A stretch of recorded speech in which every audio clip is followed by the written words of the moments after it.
Friends, आज जैसा कि मैं आप लोगों को इस वीडियो में यह स्पष्ट रूप से बताना चाहती हूँ कि अब माघ का महीना प्रारंभ हो गया है और ये माघ का महीना भगवान माधव को बहुत प्रिय है। जैसे कि मेरे हिंदी महीनों के अनुसार महीने चैत्र से शुरू होते हैं। चैत्र पहला महीना है। चैत्र, बैसाख, ज्येष्ठ, आषाढ़, श्रावण, भादो, क्वार, कार्तिक, अगहन, पूस और पूस के बाद ये जो माघ का महीना है, माघ, और इसके बाद फाल्गुन आता है। तो हिंदी महीनों के अनुसार ये मेरा 11वां महीना है, माघ का महीना। तो दोस्तों, मैं आप लोगों को आज ये बताना चाहती हूँ कि माघ का महीना प्रारंभ हो गया है। जैसे कि भगवान श्री कृष्ण, भगवान माधव, भगवान नारायण को ये 8 महीने समर्पित हैं। कौन से 8 महीने समर्पित हैं? चैत्र, बैसाख, ज्येष्ठ हैं ये, और इसके बाद आषाढ़, सावन, भादो, क्वार, ये 4 महीने भगवान शिव जी को समर्पित हैं। इसके बाद कार्तिक, मार्गशीर्ष, अगहन को कहते हैं, मार्गशीर्ष, पूस, और ये है माघ। तो ये माघ हमारा हिंदी महीनों के अनुसार 11वां महीना है। और दोस्तों, ये 11वां महीना, माघ महीना, भगवान माधव को बहुत ही प्रिय है। इसमें भगवान श्री कृष्ण की हम क्या करते हैं, इसमें 3 चीज़ें भगवान श्री कृष्ण के लिए इस पूरे महीने भर हम करते हैं। क्या करते हैं?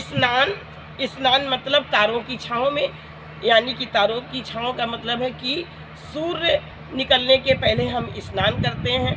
हम दान करते हैं, कुछ ना कुछ डेली, कुछ ना कुछ अन्न का दान करते हैं, वस्तु का दान करते हैं, और जो है पैसे का दान करते हैं। इसके बाद हम भगवान माधव को, भगवान श्री कृष्ण को मनाने के लिए, उनको प्रसन्न करने के लिए उनकी हम पूजा करते हैं। तो भगवान श्री कृष्ण को क्या क्या चीज़ें प्रिय हैं अपने जीवन में? तो भगवान श्री कृष्ण को एक तो जो है, ये जो देखिए, ये तुलसी जी का पेड़ है। ये यहाँ पर हमारी 2 प्रकार की तुलसी जी लगी हुई है। ये एक अलग वैरायटी की, ये दूसरे वैरायटी की। तो हम क्या करते हैं कि इस माघ के महीने में सुबह प्रातः स्नान, तो हम पहले दिन से ही स्नान शुरू कर देते हैं कि स्नान करते हैं। इसके बाद देखिए, भगवान श्री कृष्ण को ये तुलसी जी बहुत पसंद है, और भगवान श्री कृष्ण को ये तुलसी की माला भी बहुत पसंद है। ये जो है, इस माला से मैं जप करती हूँ। भगवान श्री कृष्ण को ये जो है पुष्प बहुत पसंद है। उनके लिए ये देखिए, मैंने जो है दीपक जलाया हुआ है। ये देखिए, जल कलश में लिया है। उनको अर्पण के लिए ये पुष्प लिए हैं।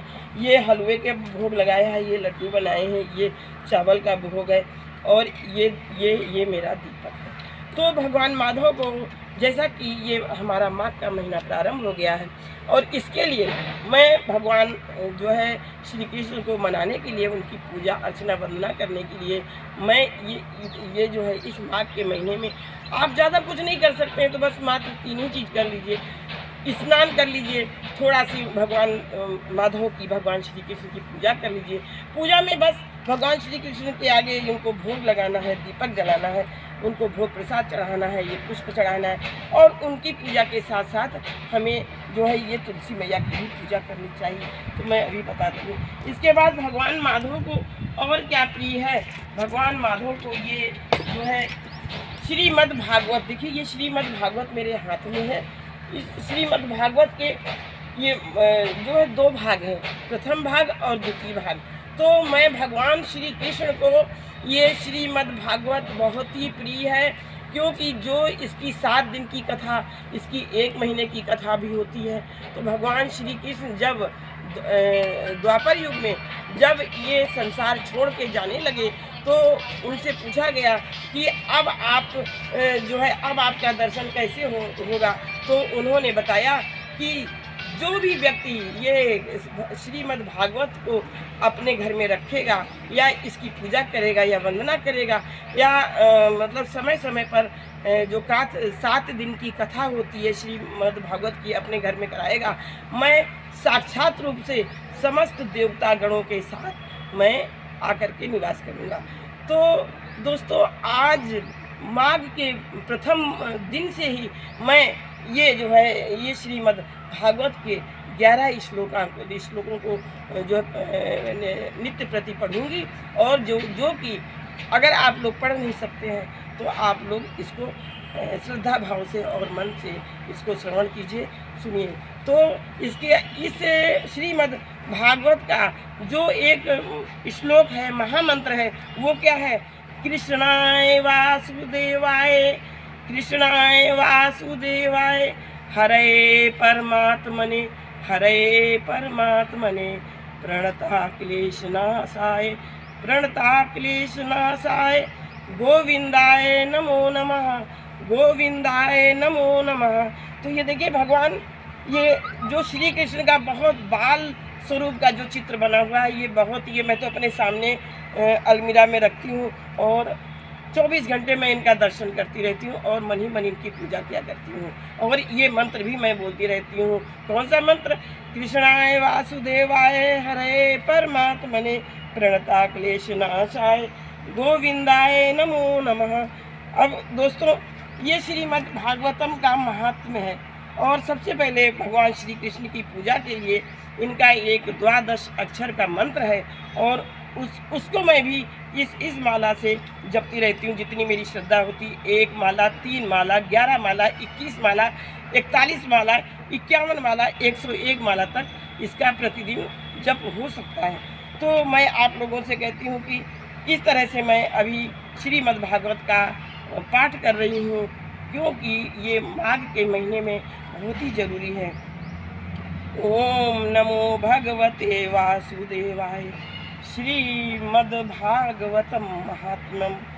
कृष्णं नारायणं वन्दे, कृष्णं वन्दे ब्रजप्रियं, कृष्णं द्वैपायनं वन्दे, कृष्णं वन्दे पृथासुतम्। श्रीमद् भागवत के महात्म का पहला श्लोक इस तरह से है। सच्चिदानंद रूपाय, विश्व उत्पत्ति आदि हेतवे, तापत्रय विनाशाय, श्री कृष्णाय वयं नमः। अर्थात श्रीमद् भागवत के पहले श्लोक में क्या कहा गया है कि भगवान श्री कृष्ण का स्वरूप कैसा है? सत चित आनंद। क्या है? सब सच्चितानंद एक शब्द है, तो उसका अर्थ क्या होता है? सत्य। सत्य मतलब सत्य चित्त और आनंद।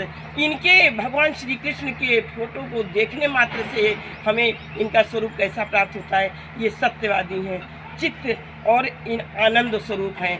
आनंद रूपाय, सत्य चित्त आनंद रूपाय, यानी कि पहला शब्द क्या है? सच्चितानंद रूपाय। फिर क्या है दूसरा शब्द? विश्व उत्पत्ति आदि हेतुवे। जो भी ये हमारा विश्व प्रकट रूप में हमें दिखाई देता है, पर्वत, पहाड़, नदियाँ, मनुष्य, 84 लाख योनियाँ, सांप, बिच्छू, घोड़े, हाथी, गाय, बछड़े, ये जो भी चराचर, चर माने जो कि चल सकते हैं, अपने पैरों से चल सकते हैं, और अचर माने जो कि जैसे कि पेड़ पौधे हैं, ये चल नहीं सकते हैं। तो चर माने जो चल सकते हैं, चर, और अचर माने जो कि चल सकते नहीं। तो इन सबों की उत्पत्ति का कारण कौन है? मात्र भगवान माधव हैं, भगवान श्री कृष्ण हैं। उस पर देखिए साफ लिखा हुआ है, विश्व उत्पत्ति आदि हेतुवे। विश्व की उत्पत्ति के जो कि हेतुवे माने कारण हैं। तापत्रय विनाशाय। तीसरा शब्द क्या है? तापत्रय विनाशाय। जो हमारे जीवन में 3 प्रकार के ताप आते रहते हैं। 3 प्रकार के ताप कौन से हैं? दैहिक, दैविक और भौतिक। दैहिक ताप क्या है? देखिए हमारा ये मानव शरीर है, इसमें हमारे अंदर जो कि इतनी चीज़ें फिट हैं, क्या है हम जो देख सकते हैं। देखिए ये आँख है, ये आँख कितने रुपए की, अगर हम 1 करोड़ रुपए की अगर खरीदना चाहें तो ये आँख हमें नहीं मिल सकती है।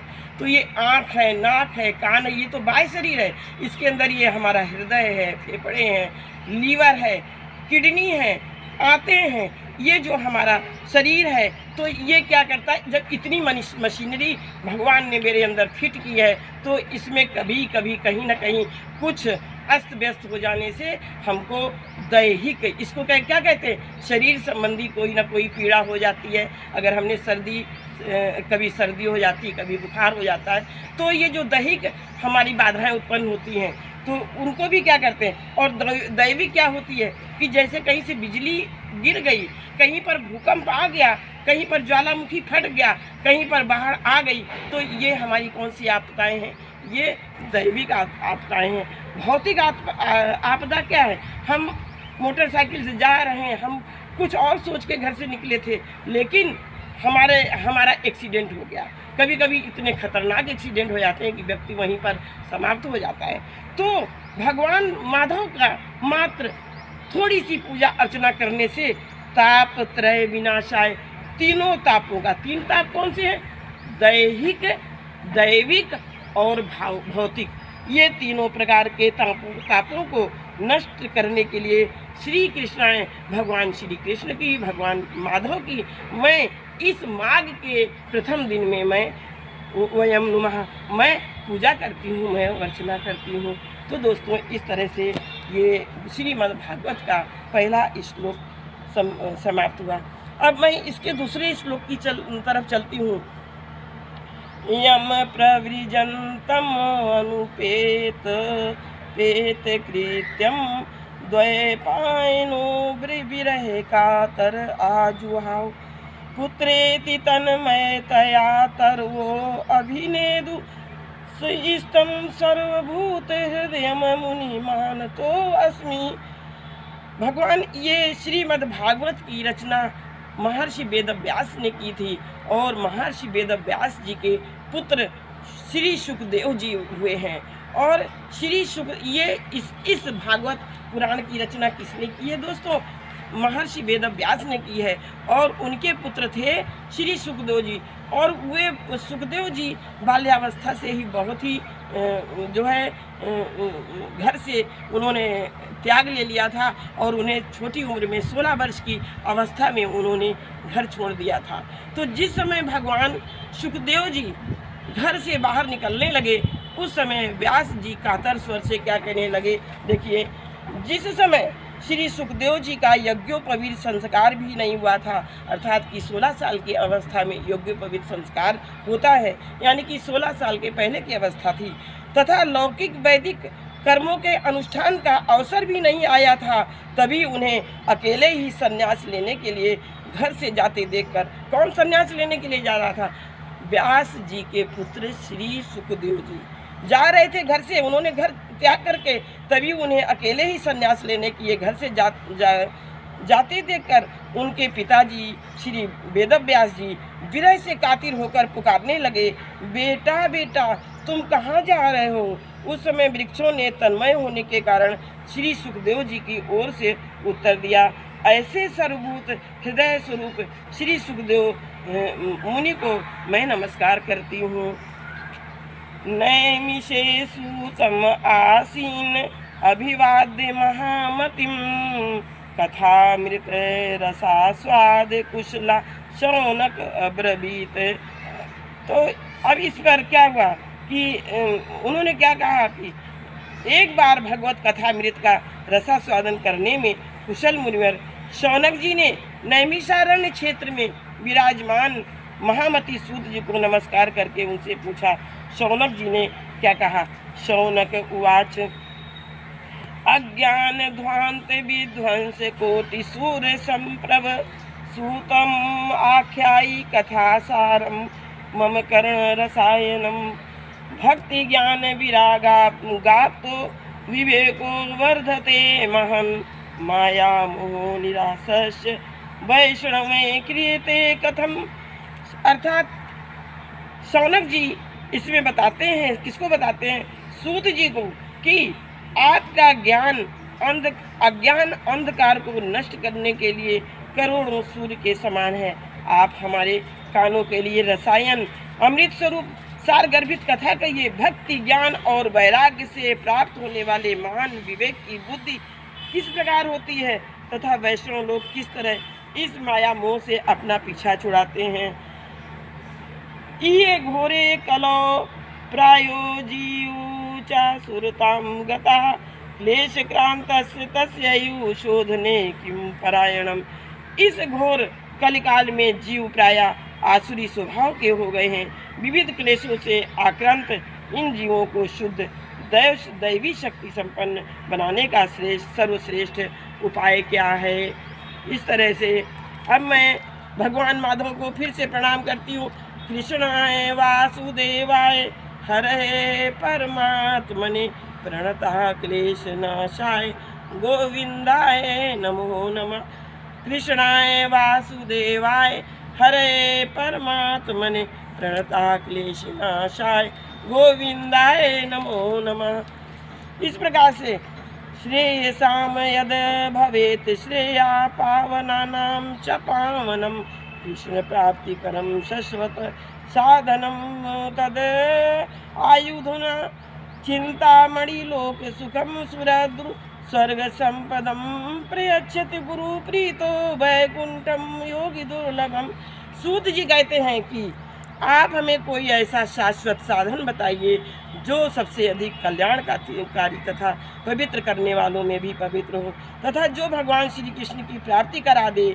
चिंतामणि केवल लौकिक सुख दे सकती है और कल्प वृक्ष अधिक से अधिक स्वर्गीय संपत्ति प्रदान कर सकता है, परंतु गुरुदेव प्रसन्न होकर भगवान का योग दुर्लभ नित्य वैकुंठ धाम दे देते हैं।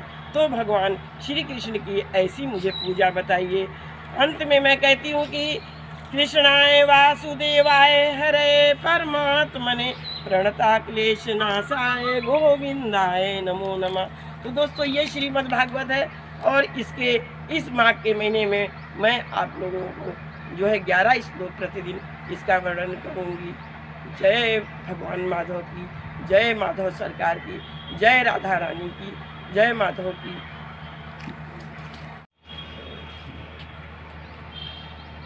हेलो दोस्तों, तो आज ये माघ का प्रथम दिन है, माघ महीने का। तो जैसा कि मैंने स्नान किया है और जो है भगवान माधव की पूजा भी की है और जो है तुलसी मैया पर जल भी चढ़ाया है, उनकी पूजा अर्चना की है। अब मैं दान के स्वरूप ये देखिए गाय का दूध है और ये हलवा भोग में लगाया था, तो मैं इसको दान करूँगी। और ये जो है मैं बाद में ये माँ तुलसी को ये देखिए जल अर्पण कर रही हूँ। ओम महाप्रसाद जननी सर्वसौभाग्यवर्धिनी आदि व्याधि हरा नित्यम तुलसी तम नमोस्तुते, तुलसी तम नमोस्तुते। ये और मैं इनको ये देखिए आरती कर देती हूँ, भोग लगा देती हूँ माँ तुलसी को।